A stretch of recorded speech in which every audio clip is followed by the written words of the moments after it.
आज हम बात करेंगे शब कदर 27वीं की शब और क़याम पाकिस्तान के हवाले से। सरवत अस्करी आपा हमारे साथ मौजूद हैं। अस्सलाम वालेकुम सरवत आपा, कैसी हैं? वालेकुम अस्सलाम, अल्हम्दुलिल्लाह रब्बिल आलमीन, शुक्र परवरदिगार आलम का। अच्छा आपा हमारी इतनी प्यारी हैं कि आप यकीन करें कि 5 मिनट की ब्रेक हो या 15 मिनट की, आपा फ़ौरन से अपना कुरान खोल लेती हैं। इनका कोई ताल्लुक वास्ता नहीं होता ना दुनिया से, तो कुरान पढ़ती रहती हैं, तस्बीहां पढ़ती रहती हैं। हम कहते हैं आपा हमारे लिए दुआ करें, अल्लाह वाली हैं आपा। बस मेरा ये होता है कि ये जो लम्हात गुजर रहा है ना, ये बड़े कीमती लम्हात हैं। माह रमज़ान मुबारक ये वाला किसको नसीब हुआ है और अगला किसको नसीब होगा कौन जानता है। तो इसके जो शब रोज़ है ये इबादत है, ये औक़ात जो है ये इबादत के लम्हात हैं। इनमें से कोई वक्त भी ज़ाया ना चला जाए, बस जितना हम इसमें से कशीद कर सकें वो ज़्यादा अच्छा है। बिल्कुल बिल्कुल आपा, मेरे हक़ में भी दुआ कीजिएगा। ये बताएं कि पाकिस्तान के बारे में बात हो रही है, क़याम पाकिस्तान के बारे में, और मुझे ये लगता है कि क़याम पाकिस्तान का एक रूहानी पहलू भी है जिसके हवाले से हम आज बात करेंगे, क्योंकि ज़ाहिर है मुसलमानों का मुल्क था, अल्लाह ने मदद तो करनी थी, है ना। और जो जज्बा शहादत हम लोगों ने उस वक्त भी देखा और आज भी हम देखते हैं अपने लोगों में और अपने फ़ौजियों में, उस हवाले से आप क्या कहेंगी? बिस्मिल्लाहिर्रहमानिर्रहीम, अस्सलाम वालेकुम। दुआ सबसे पहले आपको और आपकी पूरी टीम को मुबारकबाद पेश करते हुए माह रमज़ान मुबारक की, और इस दुआ के साथ कि परवरदिगार आलम इस 26वें रोज़े को हम सब की मग़फ़िरत हो जाए, बरकत हो जाए। परवरदिगार आलम इन तमाम कामों में हमारे और हम सब के लिए बख्शिश का ये महीना करार पाए, आमीन सुम्मा आमीन। और मैं और आप कितने खुश नसीब है कि हम 27 रमज़ान से मुतसिल हो रहे हैं, और 27वीं रमज़ान जिसमें पाकिस्तान का क़याम हुआ था। और पाकिस्तान की एक आइडियोलॉजी है, एक नज़रिया है। ये पाकिस्तान ऐसे नहीं क़ायम हुआ कि एक भेड़ चाल के तहत नहीं ये कायम हुआ, बल्कि एक पूरा नज़रिया था। उस नज़रिया के पाकिस्तान का मतलब क्या, ला इलाहा इल्लल्लाह। तो जब हम ला इलाहा इल्लल्लाह की बात करते हैं तो याद रखिए कि ये वो कलमा तौहीद है, ये वो कलमा वहदानियत है कि जिस कलमा वहदानियत को हमेशा हमेशा कायम रहना है। और जब कलमा वहदानियत हमेशा हमेशा कायम रहेगा तो ये कैसे मुमकिन है कि वो मुमलिकत जो कि इस्लाम के नाम पर मारिज़ वजूद में आई हो, ला इलाहा इल्लल्लाह के नाम पर मारिज़ वजूद में आई हो, ये मुमलिकत ख़त्म हो जाए। गो के नुकसान पहुँचाने वालों ने बहुत नुकसान पहुँचाने की कोशिशें भी की, लेकिन इसके बावजूद ये मुझे यकीन है कि पाक परवरदिगार आलम इसकी हिफाजत फरमाएगा और दुश्मनों की नज़रों से दूर रखेगा। बिल्कुल आपा, मैंने अपने इंट्रो में भी यही बात मैं कर रही थी कि पाकिस्तान के ऊपर बहुत बहुत बुरे वक्त आए। लोग कहते हैं कि बहुत मुफलिसी है, बहुत बदहाली है, लोगों का हाल ख़राब है, हुक्मरान ऐसे हुक्मरान वैसे।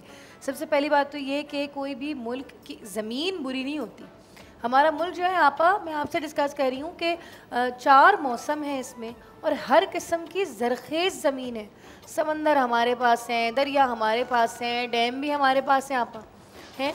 मसला जो है मुझे लगता है कि हमारे लोगों में शख्सियती तौर पर है, इनफरादी तौर पे मसला है, जिसकी वजह से फिर हुक्मरान भी शायद वैसे ही आते हैं। देखो, सबसे पहली बात तो दुआ ये है कि खुदा ने आज तक उस कौम की हालत नहीं बदली, ना हो ख़याल जिसको खुद अपनी हालत बदलने का।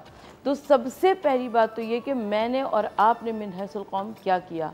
अगर हम आज से पहले की ज़िंदगी में जाएं तो हमें मालूम ये होता है कि इससे पहले लोग किन हालात में थे। ज़ाहिर है जब सरज़मीने हिंदुस्तान और पाकिस्तान की तफरीक नहीं हुई थी, तकसीम नहीं हुई थी, तो उस ज़माने में जो कुछ भी बहुत अच्छे भी हालात रहे हों, लेकिन इसके बावजूद हमारे पास अपना एक मुल्क नहीं था, हमारे पास अपनी एक आइडियोलॉजी नहीं थी। ये रब्बुल आलमीन का लाख लाख एहसान है कि परवरदिगार आलम ने हमें अपना एक मुल्क अता किया, हमें अपना एक नज़रिया अता किया। और जब इस नज़रिए को अता किया तो मैं ये कहती हूँ कि अगर हम यहाँ पर एक लॉ एंड ऑर्डर की इम्प्लीमेंट हो जाए, क्योंकि लॉ एंड ऑर्डर जो है गरीबों के लिए कुछ और है, अमीरों के लिए कुछ और है। अगर लॉ एंड ऑर्डर की इम्प्लीमेंट हो जाए तो इस ममलिकत पाकिस्तान से अच्छा कौन सा ममलिकत हो सकती है। हमारे पास कौन सी नेमत नहीं है, और सबसे बढ़कर जो फराग दिल यहाँ पर लोगों के पाए जाते हैं। मैं हैरान होती हूँ दुआ के चैरिटी करने वालों में हमारा मुल्क कितने आगे सबसे है, आगे आपा, कितने आगे। और बिलखुसूस जिस शहर कराची से मेरा और आपका वास्ता है, इस शहर कराची में मुझे याद है कि इस दफ़ा तो मैं आपके यहाँ से कहीं और जाती हूँ, लेकिन लास्ट ईयर जब मैं यहाँ से घर जा रही होती थी तो मुझे बड़ा ख्याल होता था कहीं ड्राइवर का रोज़ा रास्ते में ना खुल जाए। तो रास्ते में इतनी जगह अफ्तार तकसीम हो रहा होता था, रास्ते में इतनी जगह रोज़ेदारों का रोज़ा खुलवाने का एहतमाम हो रहा होता था कि ड्राइवर कहता था कि नहीं आपा, कोई फ़र्क ही नहीं पड़ेगा, मैं आपको छोड़ कर आऊँगा, मैं कहीं पर भी रोज़ा खोल लूँगा।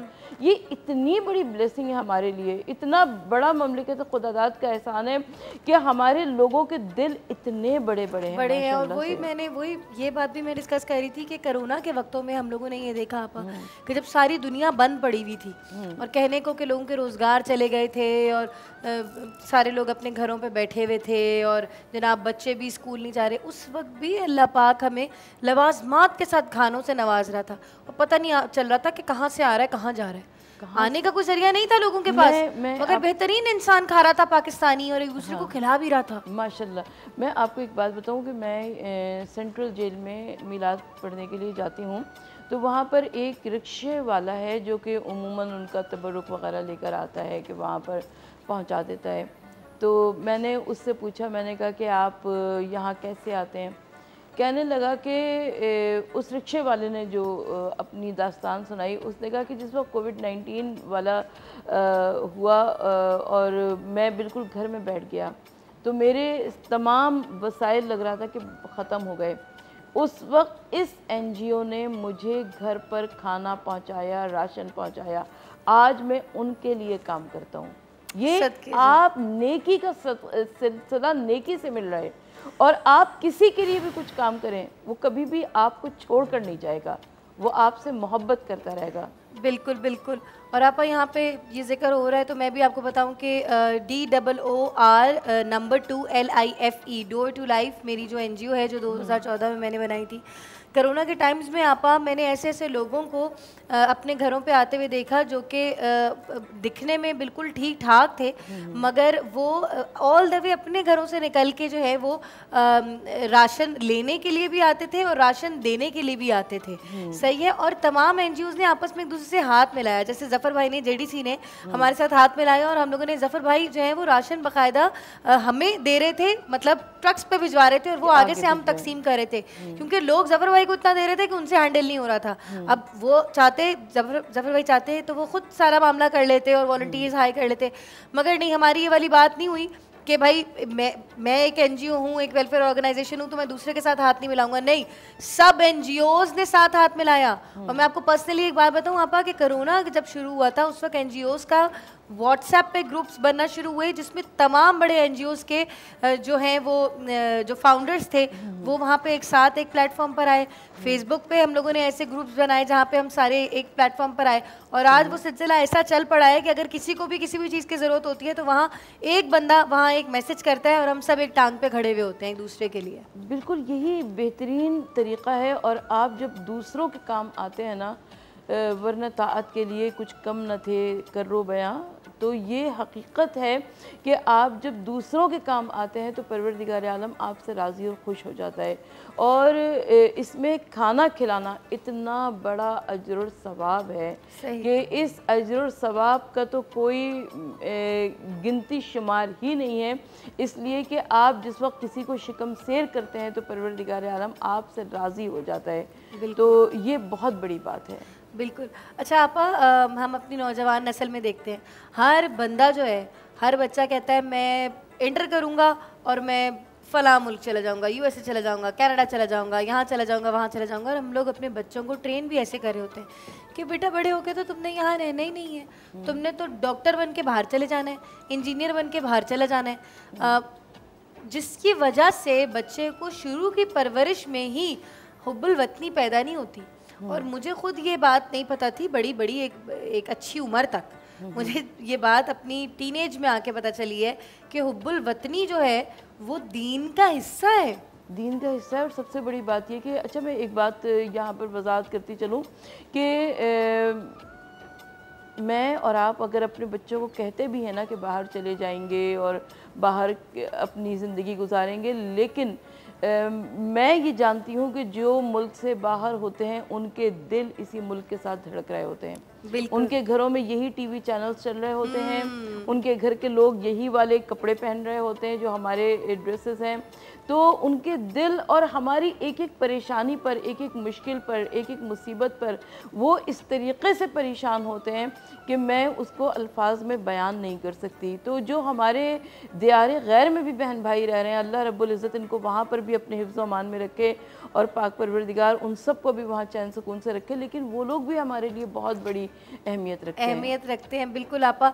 मगर ये बताएं, जो बच्चे हमें देख रहे हैं, जो नौजवान हमें इस वक्त देख रहे हैं, उनके अंदर, क्योंकि मैं देखती हूँ कि हुब्बुल वतनी का जज्बा अब थोड़ा कम हो गया है शायद, क्योंकि बाहर की तरफ हमारा रुझान ज़्यादा है। वेस्टर्न कल्चर की आप बात कर लें, उसी की एडॉप्टेशन का ध्यान इतना ज़्यादा हो गया है कि आपा कहीं ना कहीं हम लोग भुला तो रहे हैं अपनी यूनिवर्सिटीज़ में, अपनी कॉलेजेस में। हम बैरून ममालिक से क्या शिकायत करें, हमारे अपने जो बड़े लेवल की यूनिवर्सिटीज़ हैं और ये सारी जगहें हैं, तालीमी इदारे हैं, यहाँ तो वेस्टर्न कल्चर को अडॉप्ट करने का सिखाया जा रहा है बच्चों को।